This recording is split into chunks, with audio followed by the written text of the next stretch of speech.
This podcast was made on the lands of the Wurundjeri people, the Woiwurrung and the Bunurong. We'd like to pay respects to their elders, past and present, and emerging.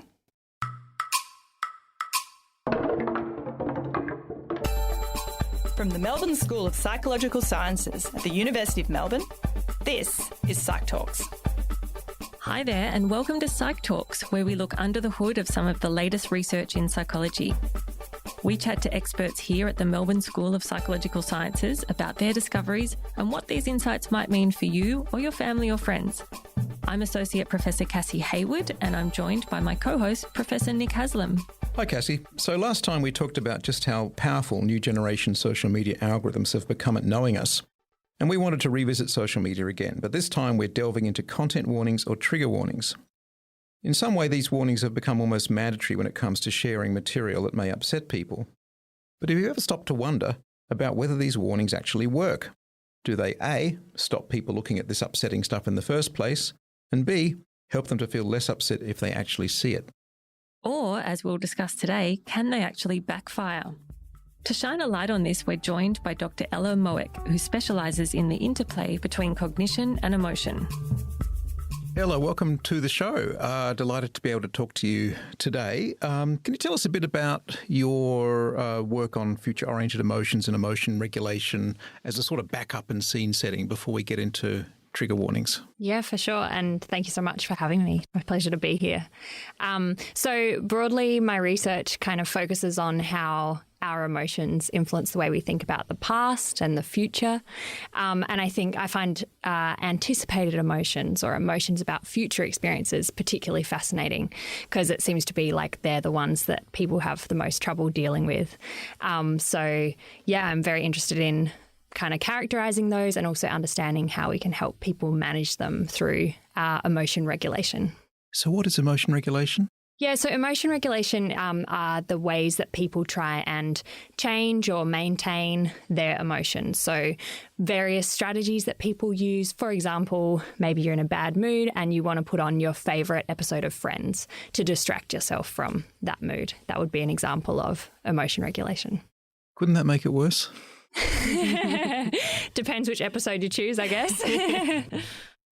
Ella, what are trigger warnings? And I know we'll talk more about how that relates to anticipatory emotions, but can you just give us a little bit of a definition of a trigger warning and what it is and how they've come to be? Yeah, so trigger warnings are actually quite tricky to define. Merriam-Webster apparently defines it as a statement at the start of a piece of writing or video or image that alerts the person to the fact that it might contain distressing material. And that's kind of the way that I think most of us think about them.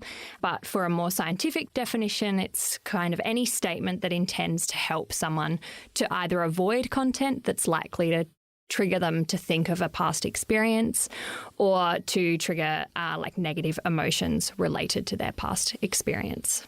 So people probably recognise them from content on social media. Where else do we typically see trigger warnings? Yeah, so these days we see them in a lot of places. Social media is a big one. There's the social media companies now have their own kind of trigger warning systems like sensitive content screens on Instagram. But we also commonly see them on our TV before, even in the news, on the radio, Netflix, when you go and watch a movie, and also in the education domain. So in the 2010s, they really sprung onto the scene of college campuses. So a recent study actually found that over half of US college professors felt inclined to use a trigger warning or did use a trigger warning on their content. And so what benefits are they intended to have? And we can talk about their actual impact, but what's the intention behind a trigger warning? So trigger warnings are proposed to have two main benefits.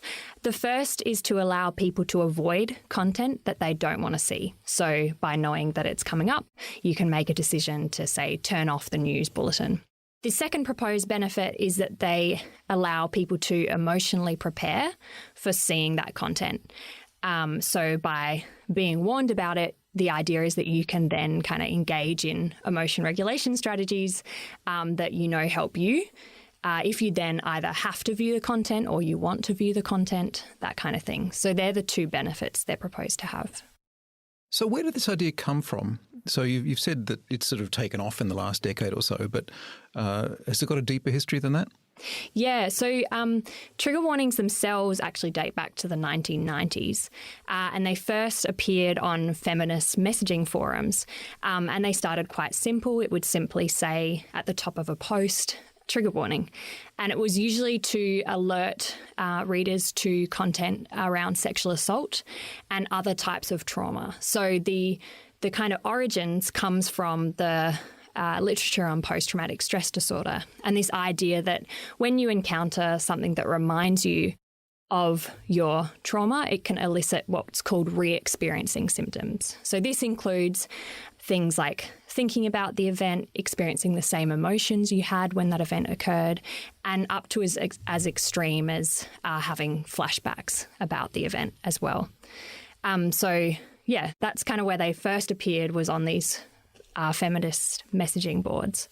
And then in the early 2000s, they started to appear on other internet sites like Tumblr, Facebook, I think was around the late 2007 maybe, 2008, there we go, and on Twitter around those same time, yeah.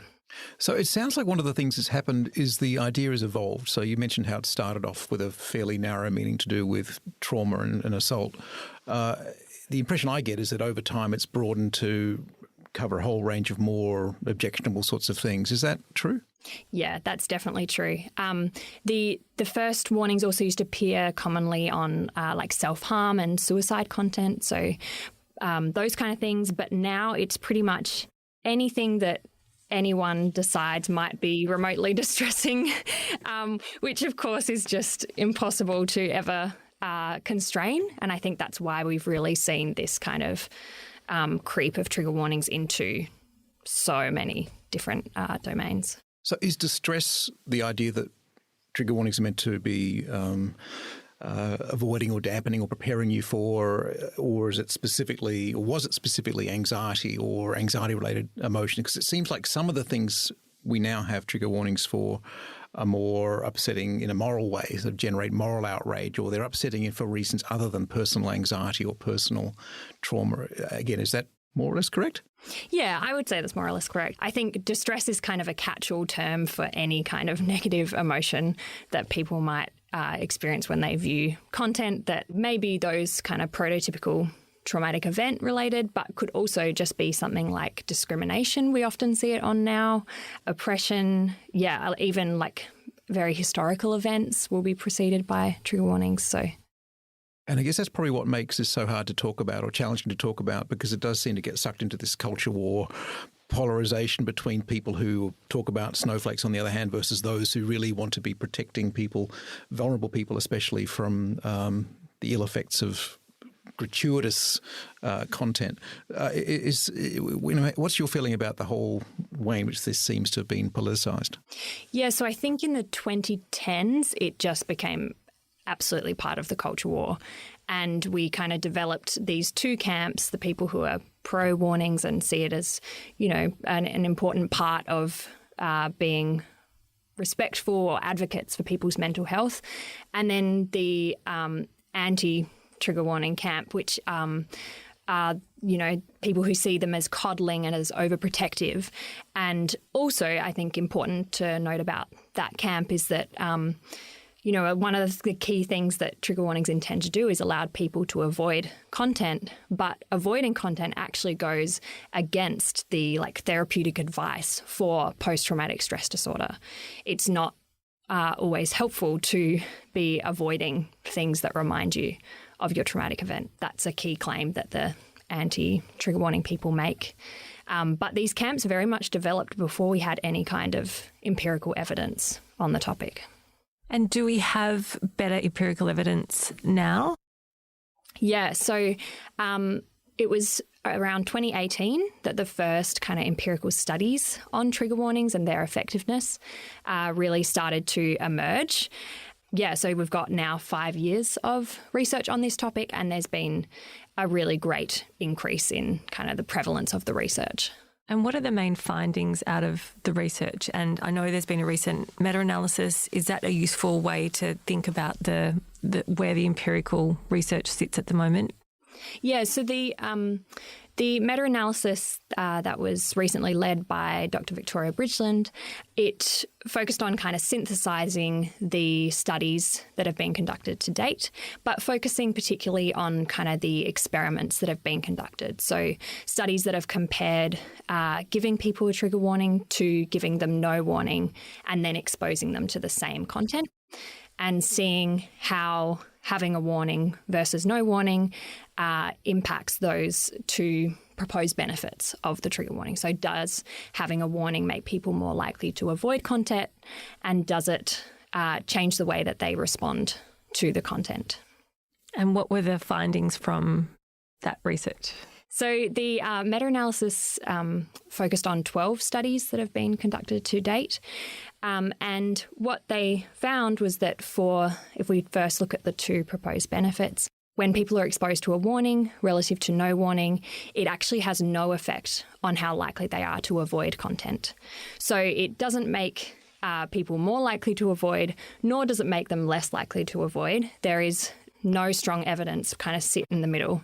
And if we turn to the second proposed benefit of trigger warnings, which, as a reminder, is to allow people to emotionally prepare for the content, the idea being that if you're more emotionally prepared, you should be less affected by the content. They also found no evidence for this idea. So when people saw the content and they either saw a warning or no warning, there was no difference in the emotional responses to that content between those two groups. And just to clarify, so a meta-analysis is a synthesis of a whole bunch of research projects that have been completed. So in many ways, this is kind of a gold standard of looking at whether those effects of trigger warnings actually play out. And you're saying that they kind of don't. Yes, it is the gold standard. And, although it was only 12 studies, what they do is they take every effect size from those studies. So there's, for the emotional responses to content, they analysed 86 different effect sizes. So it's quite a good estimate, particularly for that question. I think that's our best estimate, is that they do nothing. So they neither make people feel worse, nor do they make them feel better. And was this on a range of different types of content or places where people would see trigger warnings? Yeah, so this is mostly images and films and text passages. Mm-hmm. A lot of the research has been conducted using online studies. So there is that kind of caveat to it. But yeah, it was over a range of content, both neutral content or ambiguous content, as well as negative content itself. And the authors also looked at kind of, are trigger warnings perhaps having some unintended consequences? So there's these two benefits. We've got not really much evidence for either of those. But is it possible that they're actually creating some harms themselves? And one way that they looked at this was by looking at people's anticipatory emotions. So how did they feel when they saw the warning before they saw the content? And here we do find some evidence that trigger warnings are actually creating anticipatory anxiety and making people feel distressed when they encounter a warning. And this is across both kind of self-reported measures, so right now how distressed you feel, as well as physiological measures like heart rate and, people feeling sweaty, that kind of thing. So yeah, I think that's a really important piece of the puzzle, is to consider, we don't have evidence for the benefits, but we also are perhaps creating a negative effect that wouldn't have otherwise been there. And that negative effect would be all right, wouldn't it, if it was balanced by a positive effect afterwards? But the point is it isn't. So it's preparation which is making you more anxious or miserable without any longer-term benefit. Yes, that's right. And one of the ideas behind trigger warnings is that, you might be creating this anticipatory anxiety, but then that could be offset when things aren't as bad as you thought they would be, and then you end up feeling better. But we don't really see that kind of evidence for this idea that bracing for the worst by expecting the bad content is a helpful thing to be doing. Is that a more general truth? I mean, getting off the topic of trigger warnings briefly, I mean, I know people say one strategy when you're facing the future is defensive pessimism. You know, expect the worst and you'll be protected from bad things happening. You'll never be disappointed. I mean, that's not a great strategy either, is it? No, and some research that I've been involved in, we've been looking at this idea more generally. And what we find in our studies, in one particular study, we followed students who were waiting for exam results, and we found that the students who felt more negative in anticipation of getting their grades felt worse once they got their grades. So there's no real evidence broader than trigger warnings that there's these kind of bounce back effects. So if you're someone who likes to brace for the worst, I suggest you think twice about it. I'm still really surprised by that idea that the research findings that you spoke about, and I think it will surprise others as well, that not only does the trigger warning not seem to work, but even before they see the content that was supposed to be triggering for them, they're already feeling worse just by reading the trigger warning. Is that what's going on? Yeah, I think even the term now, trigger warning, like you don't even need to see it in full. You can just see TW capitalised and you know straight away what that is referring to. I think the term itself has kind of taken on a meaning of its own. And I think we can probably all relate to the experience of seeing that written and going, ooh, what am I going to see? Like it's very immediate to have this kind of anxious response. And it taps into that kind of desire that we have to see something that's maybe not allowed or edgy or whatever. It's almost making it more kind of desired from us to see that content. Yeah, so this is what's known as the forbidden fruit effect. So when something is preceded by a warning or is kind of off limits in a way, we want to see it more. And we see this in particular in the social media domain. So some work that wasn't included in the meta-analysis because it's just come out, some really great work being led by Erin Simister, looking at Instagram's sensitive content screens. And for those who aren't aware what they look like, they're essentially a blurred version of whatever negative image they're trying to screen. And then overlaid with that is the text, sensitive content. This photo may contain graphic or violent content. Now, that is a very ambiguous kind of statement, and paired with the blurred image, it just piques our curiosity. And we want to uncover, which is what's known as the Pandora box effect. And what these studies have shown is that over 80% of people either say they would uncover or when actually given the opportunity to do uncover these images. So I think this is kind of an extreme case of a trigger warning, but one that really amplifies this tendency and to want to see it. Kind of the social media companies can say, oh, we put these warnings out, but if anything, it's making it more likely that people are actually going through and looking at that content. Yes, that is what the current studies are suggesting, yeah. Ella, on those social media posts, which people are probably familiar with seeing the blurred out content, who decides that post needs the blurred out trigger warning screen? Is it the user who's posting it, or is it the social media company itself saying this is a post that has been flagged and is now blurred out? It's the social media company themselves. So a lot of the big social media companies, including Facebook, Instagram, I guess Meta is their broader company, they have content moderators. So content moderators are a pool of workers who spend hours every day going through the things that people are posting and deciding, does this violate guidelines, in which case it should be taken down. So then you would see the post removed. Or is it doesn't violate guidelines, but we should flag it. And they're the ones that get overlaid with the sensitive content screen. And then, of course, the other option is that it just stays up as it is. So, yeah, it's people, it's AI a little bit, but not entirely. There are, these huge bodies of workers making these decisions. Ella, just to clarify, so we're talking about trigger warnings, specific content warnings around things that people might see. But how is that different to, sitting down to watch a movie and you have a rating system, this isn't appropriate for kids under 15 or whatever those age limits are on different rating classifications? How are trigger warnings different to those rating classification systems? So the rating classification systems have been around since the 1960s, so they're, very well established. And I think I don't know too much about the rating classification system, but I think they're much more legislated and you have to use them in like a set way. And there's very clear guidelines, I think, around what gets a certain rating, whereas we don't really have that yet for trigger warnings. And I think it's like very much up to the person adding the warning. Was the idea, though, there with the rating systems, is it so much that we're concerned that children will be distressed by the content that they might see, or is it more just we think it'll be bad for them? Yeah, I think the rating systems is more like deeming something inappropriate for a certain age group rather than kind of making a judgment about distress. But going back, Cassie said it is surprising, these findings. I mean, the meta-analysis is very solid and you described it really clearly.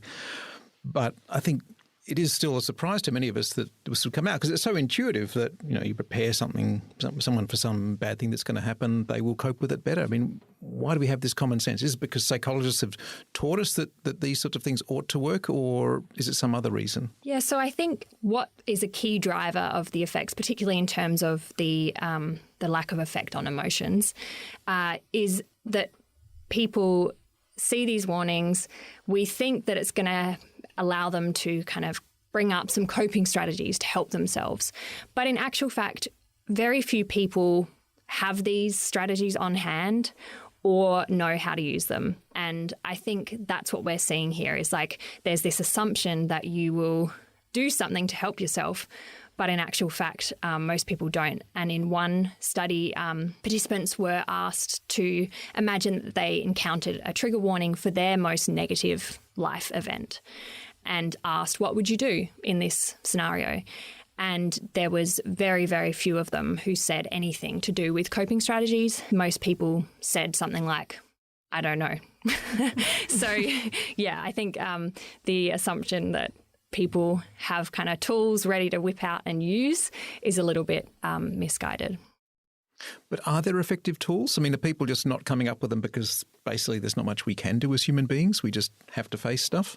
Yeah, so there are a wide range of effective tools and skills, and that's where the emotion regulation literature comes in. So we know from decades of research that there are things that people can do, and one promising avenue then is going, okay, well, what if we give people the tools? What if we teach them how to use emotion regulation on these kind of warnings, whatever form they're in? Might that be effective? This is actually something that I have started to be doing with some collaborators at Flinders University, and we are seeing really promising results. So what we have done in the first instance is got the sensitive content screens that Instagram uses and adding to them a instruction for how someone could use an emotion regulation strategy. So we trained our participants in 2 strategies: distraction, so shifting your attention to something else other than what you're viewing, and reappraisal. So seeing the content from a slightly different perspective. For example, you could imagine that the image that you're seeing is a faked image. And what we found is that when participants saw the warning screen with the instruction to use an emotion regulation strategy, their distress levels lowered relative to when they just saw the warning screen alone. And we just replicated these findings yesterday. Actually, we found out that they replicated when we taught one group of participants how to use distraction and the other group nothing. We found a very large effect of distraction in terms of decreasing their distress. And it doesn't sound like that took too much effort to train them in that technique. No, so this, they did, important to note that they did receive some training. And I think the challenge now will be going, okay, well, how can we make this something that people don't need training in because, you know, the likelihood of being able to do that at a large scale is quite low. But I think that's what makes something like distraction particularly promising, and why we're focusing on that strategy is because, you know, it's pretty easy to tell someone to, you know, shift their attention slightly away, or, you know, keep scrolling, like something that we often all do. But, you know, maybe something that simple could help make these screens more effective if the social media giants insist on continuing to use them. So, I mean, distraction is great. I mean, I think it's often thought of as being a pretty primitive way of dealing with things, but it's effective, right? So why can't people figure it out for themselves? Why do they need to be trained to distract themselves? I'm just curious. Yeah, it's a good question. I think it is, it's a surprisingly beneficial strategy, really, but perhaps people aren't thinking of it as something that would help. I also think sometimes it gets a bit of a bad rap and it's seen more like avoidance. So perhaps people shy away from it for that reason. But I'm not too sure. So going back to the meta-analysis, even if it seems to show that there are no real benefits on average and maybe a bit of a cost in terms of anticipatory anxiety, might they not be beneficial for at least some people or in some settings? So, for instance, maybe they're not beneficial for most people, but maybe just for those with PTSD, they're terrific. And so you might still want to persist with trigger warnings in order to protect, if you like, the whatever percent of people who've been traumatised. Is there any merit to that argument? I think we will, even with all this research, we will never be able to say that warnings aren't going to be beneficial for someone in some setting. That's really important to keep in mind, that what we're focusing here is on average effects. But the studies that have looked at vulnerable people, people who have been exposed to traumas, but also traumas that match the content of the trigger warning, there's very little evidence that they kind of act any differently, behave any differently, and even some evidence that they may be more likely to approach the content as well. And there was one study that found that trigger warnings actually kind of reinforce the idea that your trauma is central to your identity if you're someone who has PTSD. And I think something else that's really useful to consider is that, like, it's not just traditionally negative content that might trigger someone.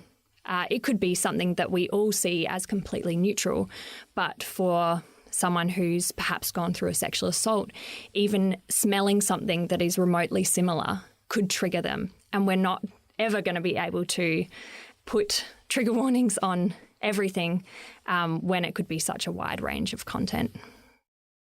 It's great we have this big body of research now, or growing body of research now, and this meta-analysis that summarises it all for us. But in the end, it's still just 12 studies, right?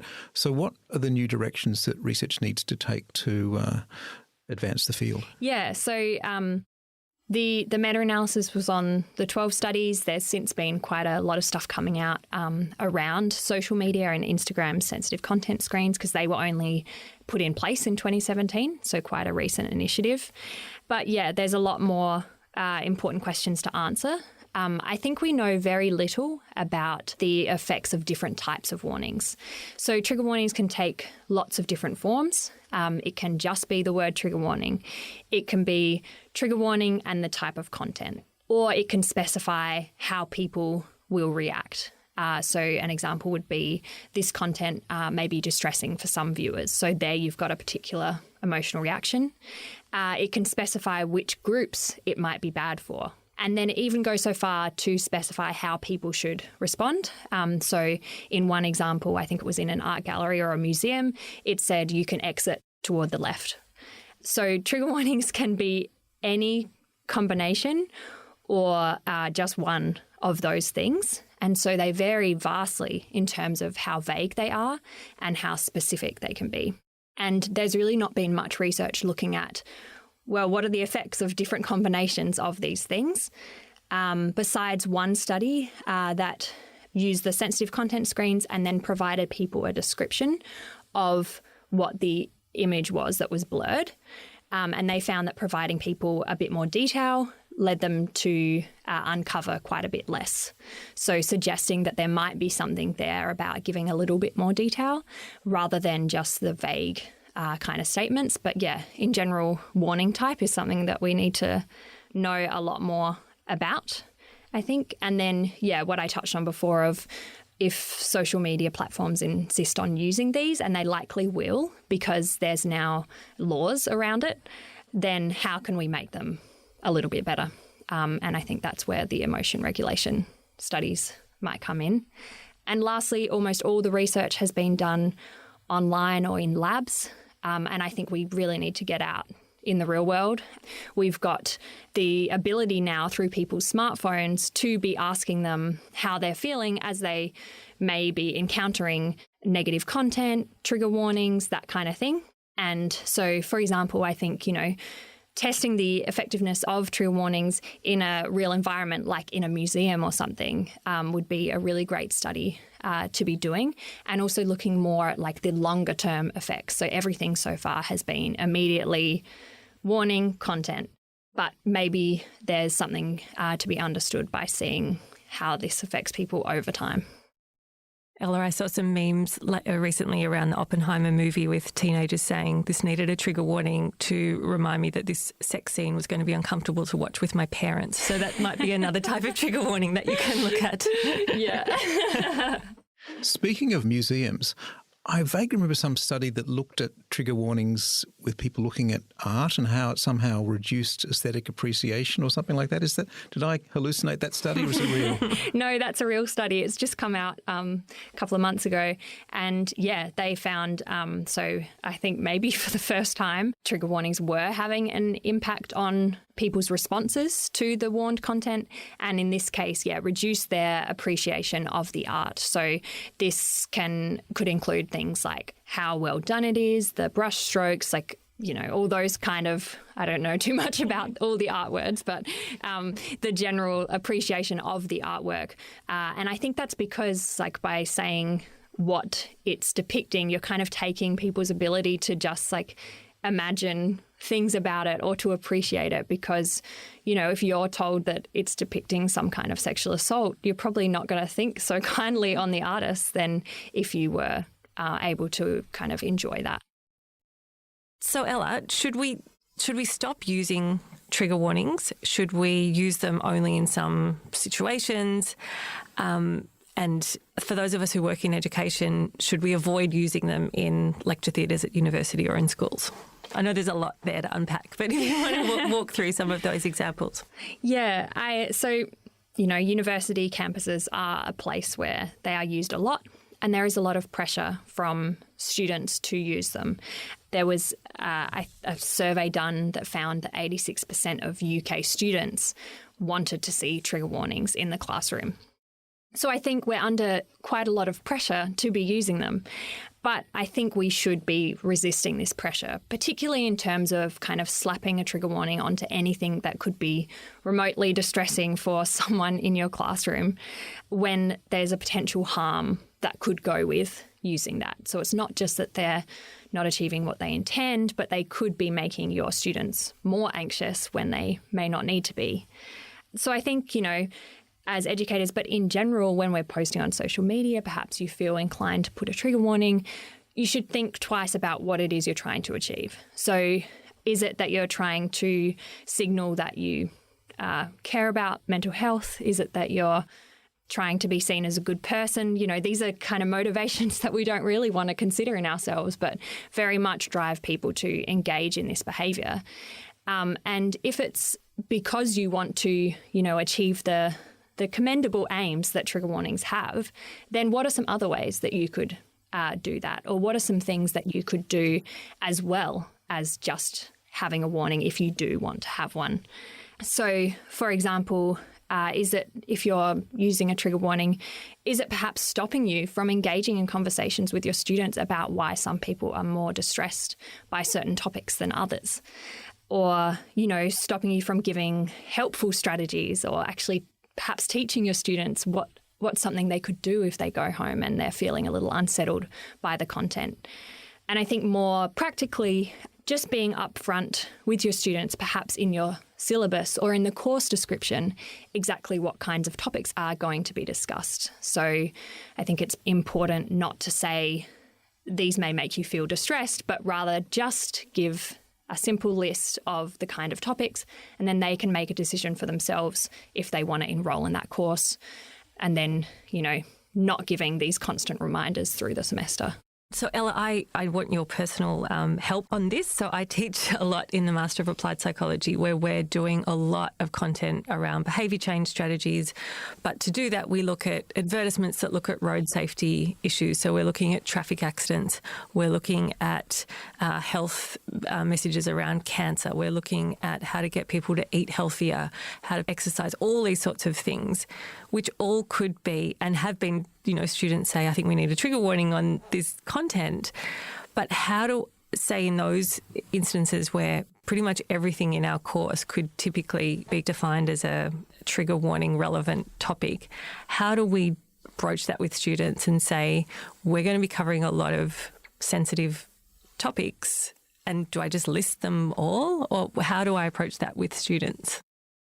Yeah, I mean, I don't think we have a set, this is the gold standard way, but I think, certainly listing the topics in a very neutral way would be a good place to start. And, so they know that information up front, doesn't catch them off guard. And then, we could use it as an opportunity to actually explain why we're not going to be using a trigger warning, and then use that as an opportunity to educate them about that. Or, providing a list of resources or places they can learn about emotion regulation strategies, either in the syllabus or at the end of the lecture, that kind of thing. I mean, a lot of this stuff seems to hinge on the extent to which educational institutions should be caring about the mental health of students. At some level, of course, we should. Of course, we need to be concerned about their welfare, not just their education. But is there a chance that we sort of go too far and try to be too therapeutic and try to anticipate mental health costs in ways that might endanger the way we teach challenging material, like what Cassie was saying? Yeah, definitely. I think the trigger warning debate is a prime example of this. And, there's other things, like I'm not sure how much it happens here, but certainly in the US with content itself being censored and, students no longer having the opportunity to learn about challenging topics. And then I think that brings up the question of, if we're so scared to educate about certain topics, then are they really getting the education that they deserve when coming to university? And I think that's part of coming to university and even going through school as well, is learning how to deal with and talk about challenging topics rather than just saying we can't talk about this. Yes, definitely. But in terms of the tools your own research is helping to establish as being effective, like distraction, I mean, is there a role for some sort of education about that at universities or schools? Obviously not turning them into CBT institutions, but cognitive behaviour therapy, sorry. But, if that's one of the things that would help students deal with challenging things, maybe we ought to tell them, A, trigger warnings don't work, and B, here's something that does work.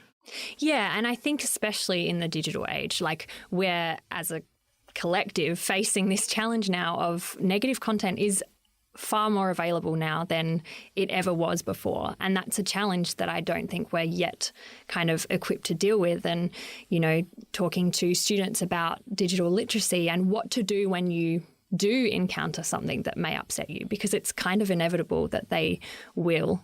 And whether that's taking the form of teaching them about emotion regulation, which I think would be great, especially in schools, or whether it's something else, I think, we do need to turn our attention to kind of accepting this and then going, okay, what's the evidence-based things that we can do?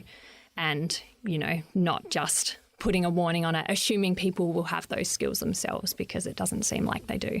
And to your point around the availability of negative content, that also might be playing into a reason why trigger warnings aren't having any impact either, because people are seeing stuff that they've told is going to be distressing, but it's actually not as bad as other stuff they've seen that doesn't have a warning, and then they're kind of not distressed and the trigger warning isn't doing anything. So I think that desensitization idea as well is interesting in terms of why trigger warnings might not, especially with younger generations who kind of see everything on social media. Yeah, that's a really good point. I think there is this kind of dilution and this potential mismatch sometimes for you. Like if you think, oh, it's going to be really bad, it's not that bad, then you might not take the next warning so seriously. And then, it's just a big kind of muddle of how should I really set up my expectations? And that could be contributing to why they're ineffective. Well, given that there's this big muddle, it's so good we've got researchers to come and sort it all out. And obviously your research on future-oriented emotions and emotion regulation is going to be a large part of that. So thanks so much for talking to us about it. Thanks for having me. You've been listening to Psych Talks with me, Nick Haslam, and Cassie Hayward. Huge thanks to our guest today, Dr Ella Moeck. This episode was produced by Carly Godden with production assistance from Louise Sheedy. Our sound engineer was David Calf. We always include links to extra materials in our show notes. And of course, you can find more episodes of Psych Talks from wherever you get your podcasts.